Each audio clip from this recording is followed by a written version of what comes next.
Good morning. We've got another edition ahead of Dashcam Wisdom. It's good to be here this morning, and I've got some interesting information to share. So it's going to be a little different because I want to start this one off with a riddle, and I want you to guess at the end of it who I am. All right, so I'll go ahead and begin. I am your constant companion. I am your greatest helper or heaviest burden. I will push you onward and upward or drag you down to failure. I am completely at your command. Half of the things you do might as well be turned over to me, and I will do them quickly and correctly. I'm easily managed, though you must be firm with me. Show me exactly how you want something done, and after only a few lessons, I'll do it automatically. I am the servant of great people and, alas, of all failures as well. Those who are great, I have made great. Those who are failures, I have made failures. I am not a machine, though I work with the precision of a machine plus the intelligence of a person. You may run me for profit or run me for ruin. It makes no difference to me. Take me, train me, be firm with me, and I will place the world at your feet. Be easy with me, and I will destroy you. Who am I? Think about that for a few moments. And the answer is, I'm your habits. We're creatures of habit, and much of our world that we live in is created by our habits. You look at someone that's really physically fit. Well, if you traced their habits, you'd find that they have the habits of a physically fit person, right? They're working out, they're eating right, they're consistent, they've got a schedule, they've got a routine, and they've put some thought and energy behind it. And that consistency, the daily routine, yields this physically fit person. On the flip side of that, someone that's not physically fit, if you look at their habits, their daily routines, they're not the habits and daily routines of a physically fit person.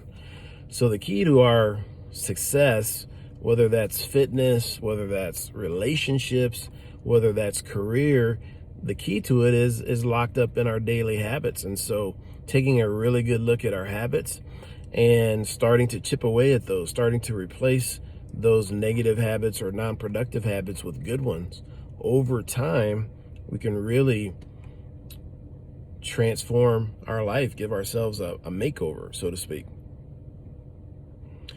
But it's just one habit at a time. We pick one habit at a time. So I want to talk about two as we close out here. And it's your morning routine and the routine you have before bedtime. Specifically, think about, what are you thinking about? When you wake up, the first thing in the morning, what's your first thoughts? What are they? And take a look at those, because really we've got to switch those. If they're not positive, we need to make them positive. We can't wake up with a negative attitude because it really sets the tone for the day. So, that first 60 seconds, 120 seconds, that first 2 minutes when you wake up, think about what you're about, and then be intentional about starting off positive. Even if you have to put something next to your bed and pick it up and read it when you wake up to get into the habit of this. Also, at the end of the day, when we're drifting off to sleep, we've laid down and are closing our eyes and we're going to drift off to sleep. What are you drifting off to sleep thinking about? I got into this bad habit. I've traced it back to high school. I think it started in high school. And what I was maybe even middle school, somewhere between middle school and high school, I started this habit. And I was thinking about all the people that made me mad during the day, that upset me during the day. And I'd replay all of these, negative conversations or whatever it was that upset me. I'd replay that as I went to sleep. So that really set the tone to wake up the next day in maybe not the best mood, right? Or start that process all over again. So I did not catch this for decades, unfortunately. But when I did catch it, because I wasn't being mindful about it, I wasn't being intentional about it, I didn't even realize I was doing it. And once I switched that, now I drift off into positivity and the goals and the dreams is a life changer, is a game changer. And I think it will be for you too. So that's my message for today. Thank you for listening and have an awesome day.